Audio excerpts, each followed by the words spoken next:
Chair will also vote yes. That passes with 5 yeses and 3 noes. We will go ahead and move to the regular agenda to item number 5, MU8 Sign Regulations Text Amendment, case number PLN PCM 2023-009959. And Brooke Olson is our planner.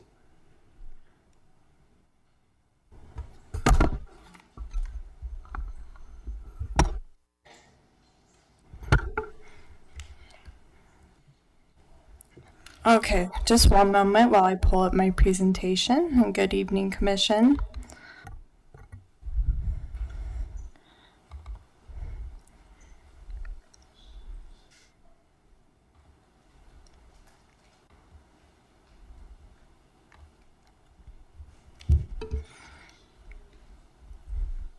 The city initiated this petition to amend the city's sign regulations located in Chapter 21A 46 to establish sign regulations for the proposed MU8 form-based mixed-use 8 zone, and staff is recommending the Planning Commission recommend approval to the City Council to adopt the proposed amendments. Zoning text amendments are reviewed for compliance with the standards located in Chapter 21A 50050A, which include consistency with the city's master plan goals and policies, the purposes of the zoning ordinance and overlay districts, as well as implementation of the best current professional planning and design practices. A detailed narrative addressing compliance with each of the standards is provided in Attachment C of the staff report. Just to provide you with some quick background information, the MU8 zone is proposed to be mapped in the center of the Ballpark Station master plan area to implement the plan. The MU8 zone is a high-density form-based mixed-use district, which allows buildings up to 8 stories in height and intended to facilitate the creation of high-density pedestrian-oriented developments. And the Planning Commission reviewed the proposed zone on October 25th, 2023, and recommended approval to the City Council. The proposal is currently in the process of being transmitted to the Council office. Chapter 21A 46 establishes sign regulations for each of the city zoning districts. Most sign types do require review and approval by the city and issuance of a building permit prior to installation. If sign regulations are not established for the MU8 zone, very limited signage would be allowed in the zone, such as building security signs, small public safety signs, which are exempt from sign regulations. The proposed ordinance language is provided in Attachment A of the staff report.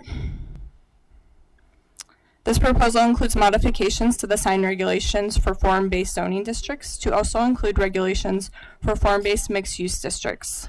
The modifications add the MU8 zone to the sign type specification tables, as shown in the table on this slide.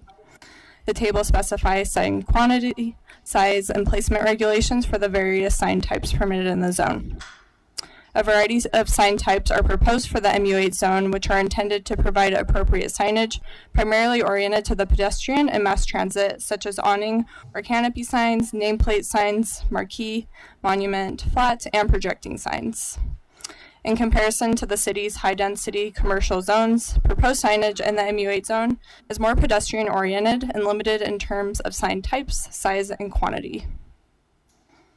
This proposal also includes modifications to the vintage signs ordinance, which would add the MU8 zone to the list of zoning districts where vintage signs can be relocated to for use as a piece of public art subject to meeting specific requirements. And staff presented the proposal at a Ballpark Community Council meeting and has not received any public comment regarding this proposal. So staff is recommending the Planning Commission forward a positive recommendation to the City Council to adopt the proposed amendments. And that concludes my presentation. I'm happy to take any questions. Any questions for staff? I'm sorry. So would this be relevant for any other mixed use districts, if it's an MU11 or an MU12 or an MU14 in the future? No. So this is just applicable to the MU8 zone. Currently, there have been some recent amendments for the recently adopted MU11, which was previously FBUN3, to the form-based districts, but at this time, this is just amendments to create sign regulations for the MU8 zone. And can we zone, is it possible, is it possible to rezone other parts of the city other than the ballpark neighborhood with an MU8 zone in the future? And if it is adopted by city council, but since it's in the transmittal process, it hasn't been adopted quite yet, but yes. Thank you. We'll go ahead and open the public comment on this item. Is there anyone who would like to give public comment on this particular item? I don't see anyone. Have we received any emails? We will go ahead and close the public hearing and bring it back to the council or the commission for discussion and a motion.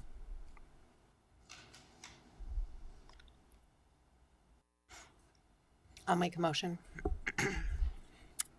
Based on the information presented and discussion, I move that the commission forward a recommendation to adopt these zoning text amendments to the city council. Second.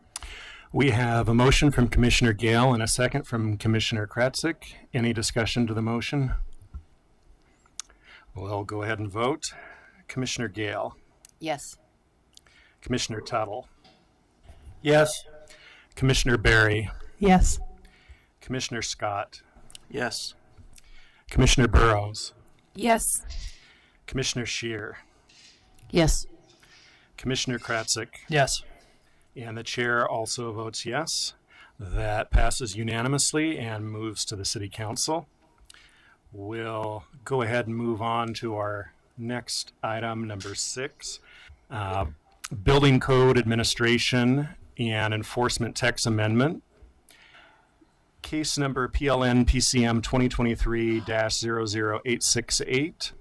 And our staff contact is Craig Weinheimer.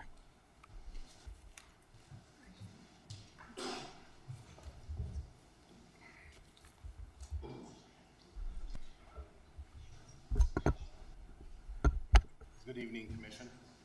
Thank you for your time. Check to make sure the mic is on and also move it close if it's, yeah, Here we go.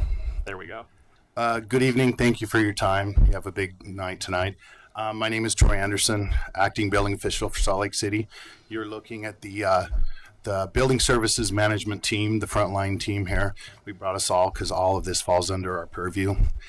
We're going to be proposing amendments to Title 18. Next slide, please. And for the record, can we have everyone who's going to be introduce themselves? Oh, okay, yeah, I'd like to introduce Antonio. Antonio Padilla with Civil Enforcement. I'm Craig Weinheimer, legal investigator for civil enforcement. And I'm Bowen Pond, building inspections. Thank you. So we'll go over the timeline. The RCOs and property owners have been notified. We've went through our review period. We're doing the open house and planning commission right now and hope to get approval to go to council vote.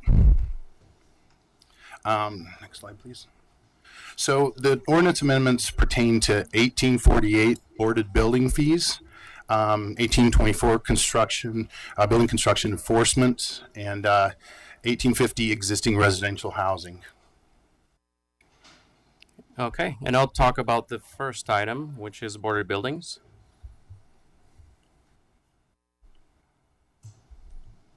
You guys are gonna have to read that really fast. So just a brief background on our program and what we're proposing. So we're currently monitoring 121 boarded buildings in the city. And in 2022, the city council requested that the administration propose a change in boarded building fees to capture the cost of inspecting boarding and emergency services at these properties. So here you see a vacant building which does not have to pay those annual fees. And so the definition of a boarded building is a building in which accessible openings such as windows and doors are secured by a secondary means against entry. Examples of securing a building by secondary means includes but is not limited to boarding and fencing. All right. So I'm just going to describe our process very briefly so you can kind of see how those fees work. So as you can see, a property ends up on our radar as a boarded building, usually by a complaint, and our inspectors go out to determine if it's a vacant building or if it's boarded or unsecured. If the property has unsecured openings and needs repair or boarding, we send out a 10-day notice requiring that work to be completed. If the property is not boarded or secured by the property owner, we send a contractor to board up that property. The bill is sent to the property owner for the contractor costs, plus an administrative fee that we tack on for contracting that work. If that fee is unpaid or if those costs aren't paid within 30 days, the city will place a lien on that property. And so our current administrative fee is $129.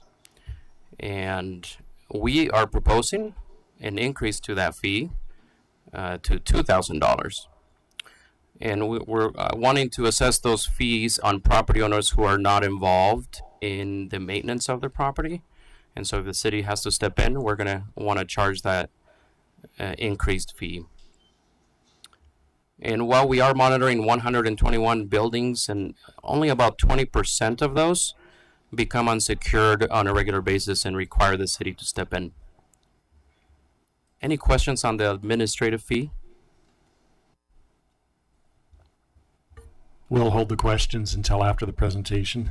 Perfect. So once a property is on our radar, we continue to monitor that property, and just to make sure it remains secured from unauthorized entry. We assess the annual boarding registration fee after 4 months. And so this is the fee that council wanted us to increase. The current fee is $902 for the first year and $1,546 for subsequent years. And if this fee is unpaid within 30 days, the unpaid amounts are submitted to Small Claims Court.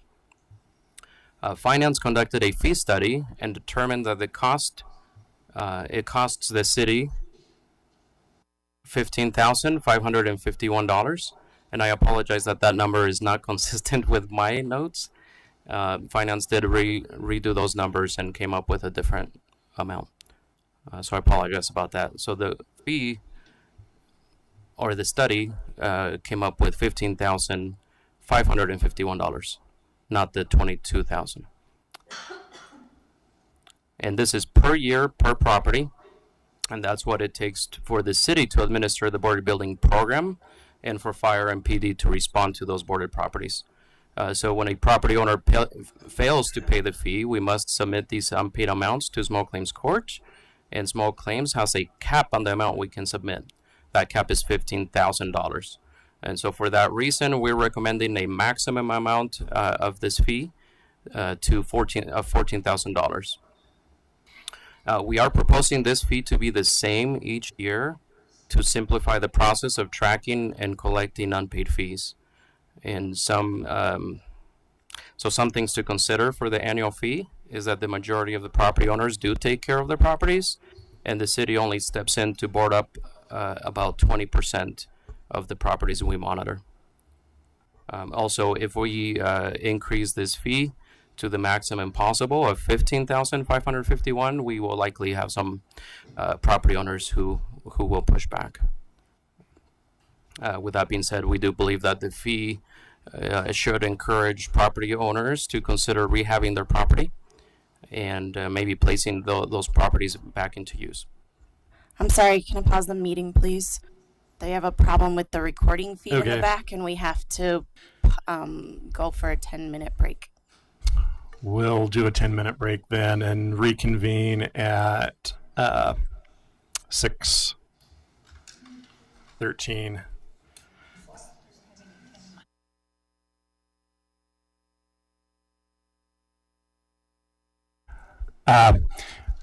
Our recording has